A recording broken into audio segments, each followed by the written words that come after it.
కన్నమయ్య బాబు బండి నడిచింది.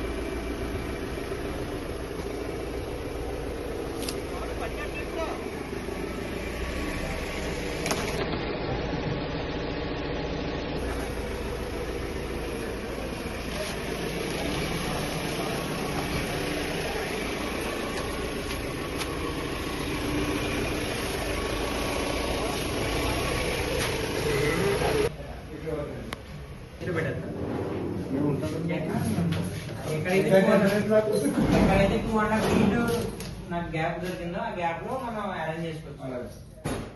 ఇంకా ఎక్కడ కూడా హోల్డ్ చేయలేదు నేను మరి రేపు మళ్ళీ అక్కడ పోయి అక్కడ ఒకసారి ఎవరు చెందినదిగా సిగ్నల్ పంపుతానని రవీంద్ర మరి రేపు మళ్ళీ అక్కడ పోయి అంటే